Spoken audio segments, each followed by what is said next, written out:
नमस्कार दोस्तों। स्वागत है एक और नई वीडियो में। तो जैसे बहुत सारे मैं लाइव प्रोग्राम करता हूँ, यूट्यूब लाइव वगैरह।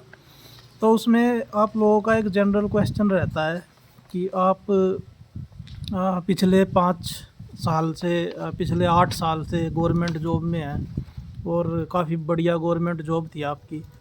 तो क्या आपने शादी करी या शादी नहीं करी, तो क्यों नहीं करी, क्या रीज़न थे उसके। तो इस तरीके के क्वेश्चन बहुत क्वेरीज जो है काफ़ी कॉमन रहती है।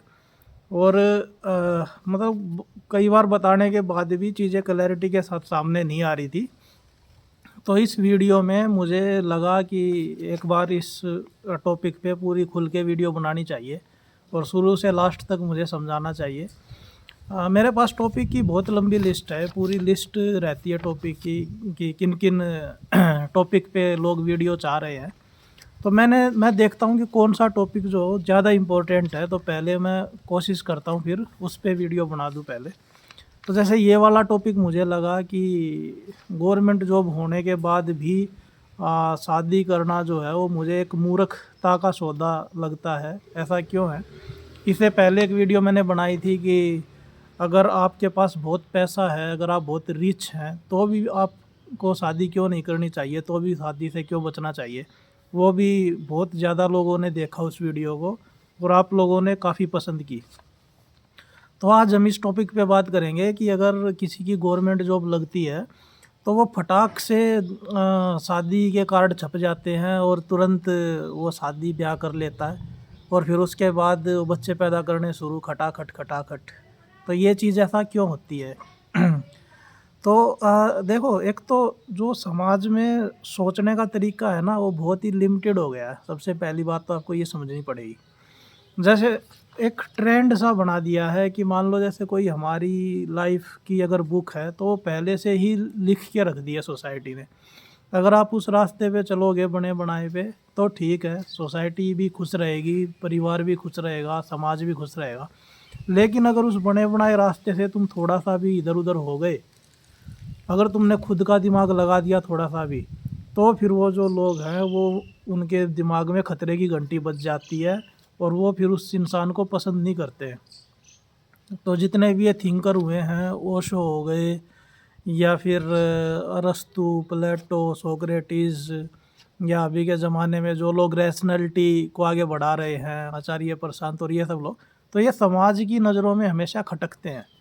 तो ये चीज़ सोचना पड़ेगा। समाज ने एक रास्ता बना रखा है कि पहले आप स्कूल कॉलेज में जाते हैं तो वहाँ पे इस चीज़ के लिए डराया जाता है बच्चों को कि ज़्यादा से ज़्यादा नंबर लेके आओ और उसके बाद फिर मज़े ही मज़े हैं।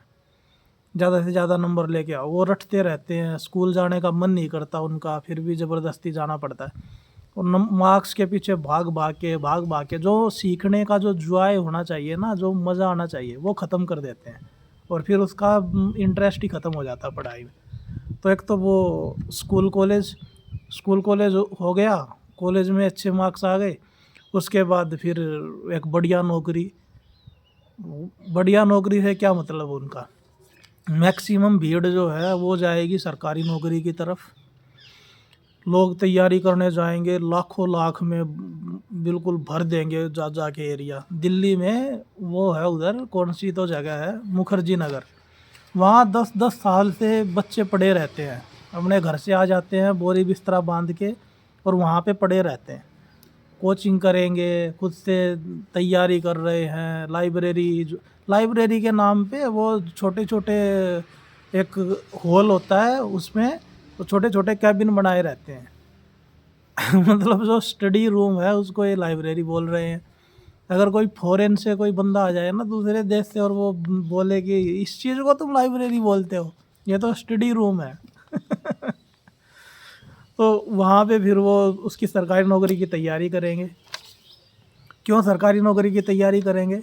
और समाज ने उनके मन में भर दिया है कि अगर तुम्हें शादी के लिए अच्छा रिश्ता चाहिए, अगर तुम्हें कंफर्टेबल लाइफ चाहिए, अगर तुम्हें लाइफ सेट करनी है, तो सरकारी नौकरी ले लो, एक बार घुस जाओ, उसके बाद फिर मज़े ही मज़े होंगे। काम करो ना करो कोई नौकरी से निकाल नहीं सकता है, और 10 पीढ़ियों की गारंटी ले लेती है गवर्नमेंट। ऐसे उनको बिल्कुल ऐसे हवा बनाया जाता है। और ये कोचिंग माफिया तो आपको पता ही है, रील चला चला के टॉपर्स को खरीद के, बिकाऊ टॉपर्स जो है वो पैसे ले लेके उनके प्रचार कर रहे हैं। हाँ, मैं जो है वो 10 कोचिंग से मैंने पढ़ाई करी थी। एक ही टॉपर का नाम जो है वो आपको 50 कोचिंग के बोर्ड पे मिल जाएगा। फिर वो खौवा बना देते हैं कि सरकारी नौकरी, यूपीएससी, बैंकिंग, सीजीएल, एसएससी, ऐसे खौवा बनाते हैं। वो है कुछ नहीं, वो बिल्कुल मानसिक गुलाम है। वो वैसी ही ज़िंदगी है उसमें जैसे बाकी किसी नौकरी में दुर्गति होनी है। सरकारी वाले में तो और भी कुछ चीज़ें ज़्यादा ही जुड़ जाती हैं, लालच ज़्यादा आ जाता है। तो जितना ज़्यादा लालच होगा उतना ही ज़्यादा जीवन दुखी होगा। तो वो सारी चीज़ें हैं। उनको लगता सरकारी नौकरी मिलेगी, मोटा दहेज मिलेगा, शादी करेंगे। मैं देखता हूँ मेरे आसपास जो अभी मैं जॉब कर रहा हूँ उसमें जान पहचान के लोग हैं, वही 30-35 के आसपास उनकी उम्र हो रखी है, और वो ऐसे जीव लटकाए घूमते रहते हैं, देखते रहते हैं कि कोई ऐसी लड़की मिल जाए जहाँ से मोटा दहेज मिल जाए हमें। मतलब दहेज के चक्कर में और ऐसी दुर्गति कर रखी है तुमने अपने आत्मसम्मान की। दहेज करके तुम शादी भी करोगे, क्या तुम्हारी रेस्पेक्ट करेगी वो लड़की? सोच के देखो। खुद तुम्हारी नज़र में ही उसकी, अपनी नज़र में ही तुम्हारी सेल्फ रेस्पेक्ट ज़ीरो हो जाएगी। तुम्हें नहीं लगता? तो ये है। अब फिर उसके बाद ये चीज़ें है ना, मैं यहाँ पे पूरी गलती उसकी लड़के वालों की भी और उसकी लड़के की भी नहीं मानता, क्योंकि वो समाज ने वैसा ही बना दिया है। वो सिस्टम शुरू से ही इस तरीके से बनाया जाता है। सरकारी नौकरी वालों को ही ढूंढा जाता है। लड़की वाले कौन से पीछे हैं, वो भी देखते हैं कि लड़का जो है वो सेटल्ड हो, बढ़िया उसकी सरकारी नौकरी हो, तो जितना मर्जी दहेज तुझे लेना है तो तू दहेज भी ले ले। वो भी नॉर्मल इंसान के साथ, प्राइवेट वाले के साथ वो भी नहीं करना चाहते शादी। वो भी ढूंढते हैं ऐसे ही, और फिर वहाँ पे वो ठगे जाते हैं। फिर वो पैसे देने पड़ते हैं उनको, 50 लाख 60 लाख, इतना तो दहेज तुमने तय कर रखा है। जैसे ही किसी परीक्षा का रिजल्ट आएगा, यूपीएससी का रिजल्ट आएगा, एसएससी का रिजल्ट आएगा, तो जो पास होंगे जो लोग, उसमें से कुछ लाखों लाख लोग एग्ज़ाम देते हैं। 20 लाख 25 लाख कितने लाख लोग एग्ज़ाम दे रहे हैं। उसके बाद उसमें से कुछ 1000 2000 5000 लोगों का सिलेक्शन हो जाएगा। 1% से भी कम है। अब उसमें से जो सक्सेस जो पास हुआ है, अब वहाँ पे उसके पास लड़की वालों की रिश्तों की लाइन लग जाएगी। बिल्कुल खिड़कियों से, जंगलों से, दरवाज़ों से रिश्ते गिरने शुरू हो जाएंगे उसके घर में। बिल्कुल ऐसे जीभ निकाल के, और लड़की वाले, हाँ हमारी भी लड़की है। और इतने जो रिश्तेदार होते हैं फैमिली में, बुआ चाची ताऊ, पता नहीं कौन कहाँ कहाँ से नातेदार आके फिर वहाँ पे वो रिश्ता जमाने की कोशिश करते हैं। तो ये जो ट्रैप है ये पूरा दोनों तरफ से ही चल रहा है। सोसाइटी में ऐसा ही चल रहा है मामला। और ये है,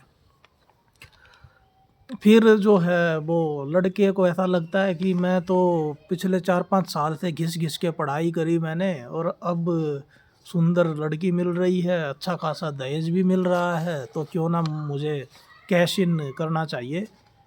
पेरेंट्स को भी ऐसा लगता है कि इतने सालों की जो इन्वेस्टमेंट चलती आ रही थी इस लड़के पे, अब उसको वसूलने का टाइम आ गया है। तो कोई अगर लड़का उस एज में आके और फिर मना कर देगा शादी से, तो उनको तो ऐसा ही लगेगा ना अंदर से, माँ बाप को, तो कि हमारा तो इन्वेस्टमेंट बेकार हो गया। इसीलिए बिफरते हैं वो, इसीलिए तुम्हारे पीछे पड़ते हैं। तो ये कारण होता है। मेरे से पूछते हैं लोग कि क्या तुम्हारे ऊपर दबाव नहीं आया, घर वालों का दबाव आया, शादी का, रिश्तेदारों का, समाज का, तो तुमने कैसे झेला उसको? मैं भाई तुम्हारे समाज को, तुम्हारे जो करीबी लोग हैं, रिश्तेदार हैं, बिल्कुल नल्ले समझता हूँ उनको। बिल्कुल दो कौड़ी के उनकी सोच है। मैं कभी उनके साथ कनेक्ट ही नहीं कर पाता अपने आप को। अभी न्यूज़ आई थी, 2-3 दिन पहले की न्यूज़ है, उधर हरियाणा में एक परिवार में वो मजदूरी करता है, जो इंसान है मजदूरी कर रहा है, 19 साल हो गए उसकी शादी को, और हर साल बच्चे कर रहा है। क्यों, किस वजह से? क्योंकि लड़की हो गई पैदा, पहली हो गई, दूसरी हो गई, तीसरी हो गई, चौथी और रुक ही नहीं रहा है। और कहाँ पे जाके वो रुक रहा है, 10 लड़कियां हो गई उसकी, और 11वां उसने फिर से ट्राई मारा, तब जाके उसका लड़का हुआ, अब जाके वो रुका है। ऐसी जानवरों वाली और पिछड़ी तो सोच है तुम्हारी। यही सोसाइटी के लोग हैं। अब उसका सिर्फ ये खुद का डिसीजन थोड़ी है, उसके ऊपर भी ज़्यादा क्या बोले, और सोसाइटी ने उसके ऊपर प्रेशर बना रखा है। लेकिन अगर वो थोड़ा हिम्मत वाला इंसान होता, अगर खुद का कुछ उसका स्टैंडर्ड होता, तो वो बोलता कि भाई मेरी 2 लड़कियां हो गई, अब बस मामला ख़त्म यहाँ पे, उसके बाद मैं क्यों लड़के के लिए जाऊँगा। तुम थोड़ी ना पैसे देने के लिए आओगे बच्चों को पालने के लिए। लेकिन वो जो है वो वैसे ही समाज में जानवरों की तरह जी रहा है। उसके ऊपर किसी ने दबाव बनाया तो हल्का सा, तो वो बच्चे पे बच्चे पैदा करे जा रहा है। 11 बच्चे पैदा कर दिए 19 साल में, क्या हालत हुई होगी उस औरत की, सोच के देखो। औरतों को भी वहाँ पे पशुओं की तरह रखा जाता है। और ऐसी तो सोसाइटी है। मैं इस सोसाइटी का क्या मैं प्रेशर लूँगा अपने ऊपर।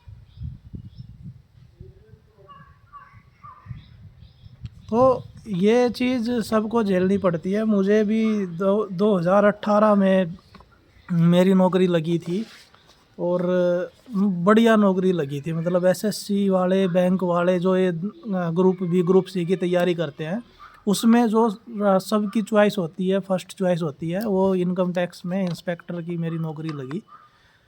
उसके बाद फिर 24 साल थी उस समय मेरी एज, 2018 में। तो आज से 8 साल पहले की बात है।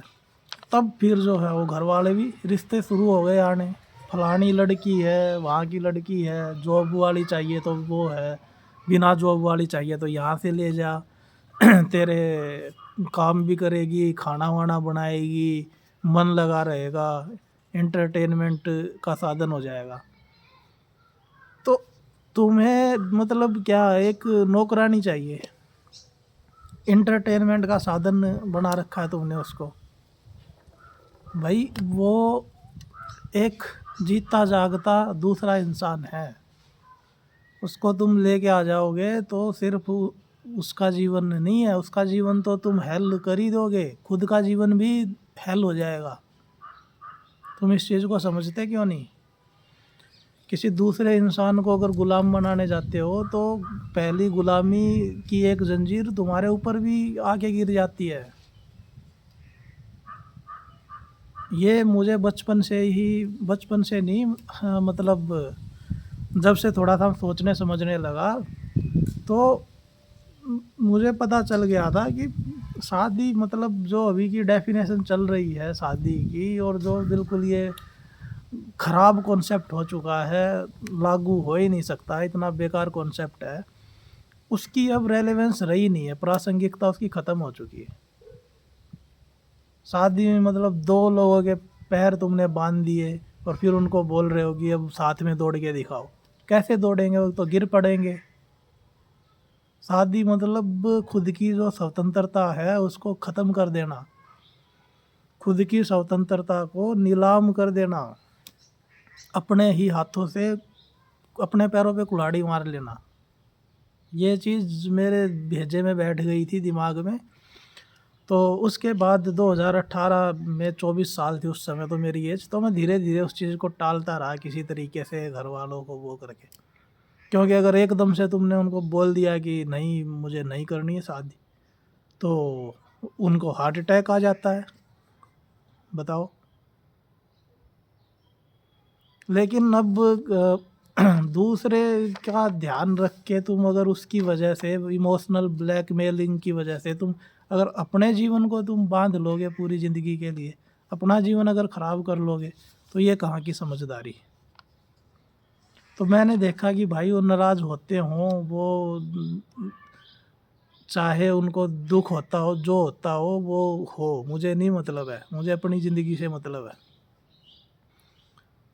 मेरे घर में भी पर्सनल स्टोरी वही जो सड़ी गली मानसिकता है समाज की, वही सब चीज़ें चल रही हैं। खुद मेरे घर में भी 4-5 लड़कियां पैदा कर रहे हैं, लड़के लड़की, लड़का पैदा होगा इस उम्मीद में। इतनी लड़कियां पैदा कर रहे हैं, फिर उसके बाद लड़के हो रहे हैं। फिर अगर दिमाग नहीं खुलेगा, रैशनल बुद्धि नहीं आएगी, तो फिर यही चीज़ जो है वो आगे बच्चे भी करेंगे।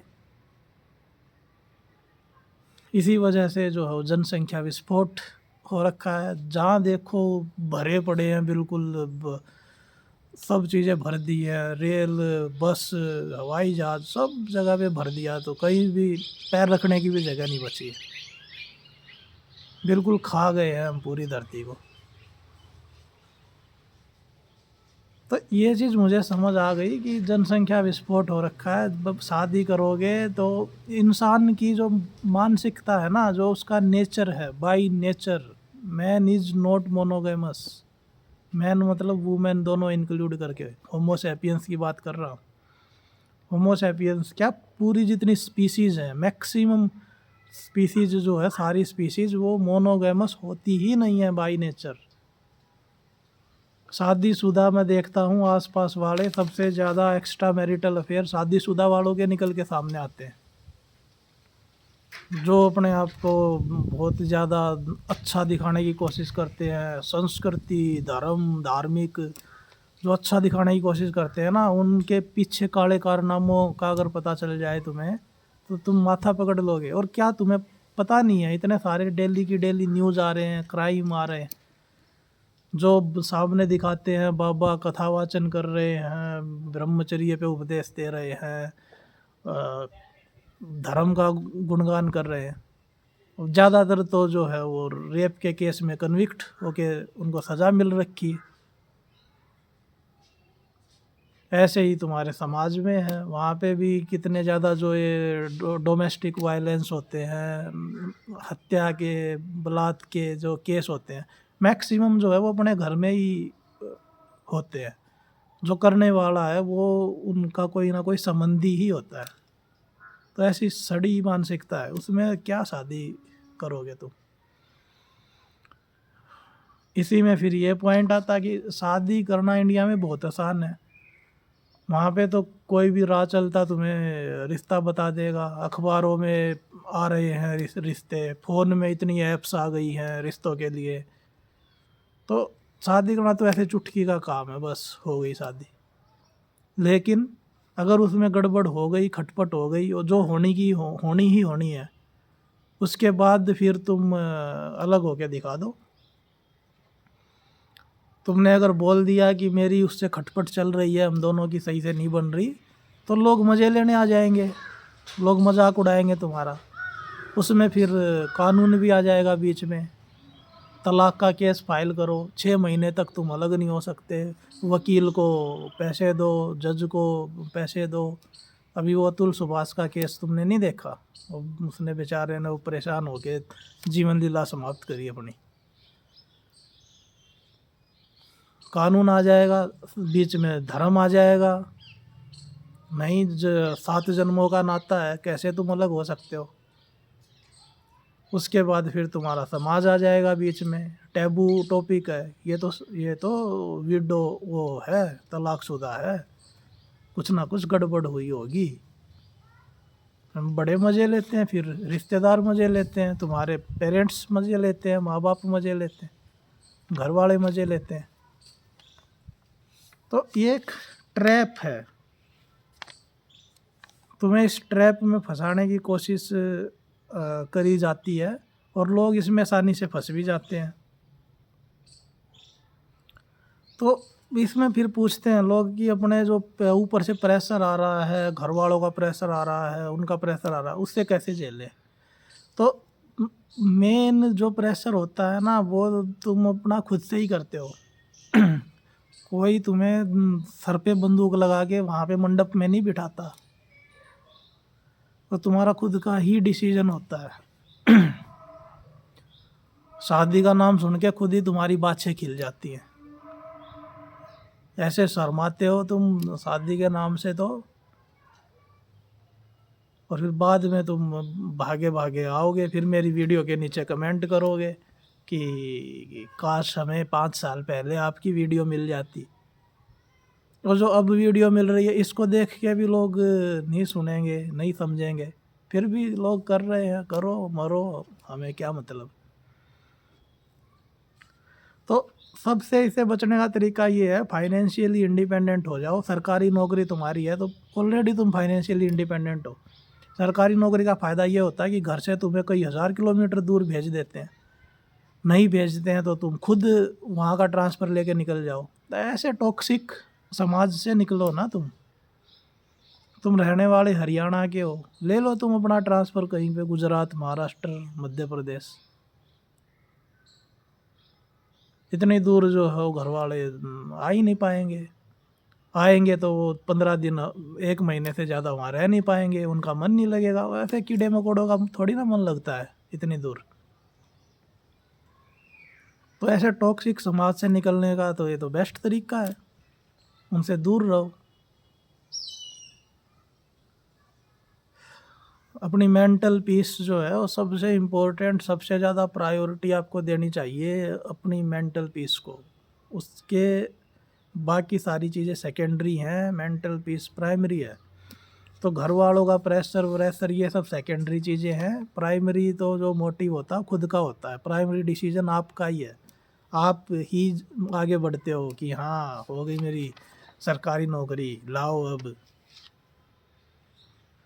शादी का ये तो एक टॉपिक था, और जो दूसरा जो शादी में जो चीज़ें होती हैं, वहाँ पे जो शोबाजी होती है, फालतू का धूम धड़ाका होता है, दिखावा बाजी होती है, उसकी जो गंदगी है उसका तो अलग ही टॉपिक है। कौन इसको इतना झेल ले, कौन ही फालतू के पचड़े में पड़े। तो इन सब चीज़ों को सोच के फिर मैंने डिसाइड कर लिया कि नहीं, ये सब जो है वो बकवास है, और इस चक्कर में नहीं फंसना है, इस मायाजाल में नहीं फंसना है। लोग कमेंट करते हैं कि अभी पता नहीं चल रहा है, जब 60 साल के हो जाओगे ना, बूढ़े हो जाओगे 60 साल में, तब ज़रूरत पड़ेगी, तब अकेलापन महसूस होगा। ठीक है भाई, 60 साल में ज़रूरत पड़ेगी ना शादी की, हम 60 साल में कर लेंगे। अब खुश, हम 60 में कर लेंगे। अगर लड़के अनमैरिड रह रहे हैं तो लड़कियां भी तो रह रही हैं, मिल जाएंगे बहुत सारे। अभी को किसी भी ऐप पे देख लो, हर उम्र में, हर कैटेगरी के, हर उसके मिल जाते हैं लोग अनमैरिड। तो हम तब देख लेंगे भाई। बाकी इतनी चीज़ें हैं ज़िंदगी में करने के लिए, घूमने फिरने के लिए, एक्सप्लोर करने के लिए। इतने सारे स्टेट हैं, तुम अगर एक एक स्टेट को भी ट्रैवल करने लगो तो पूरी ज़िंदगी निकल जाएगी तुम्हारी। उसके बाद इतने सारे देश हैं घूमने के लिए।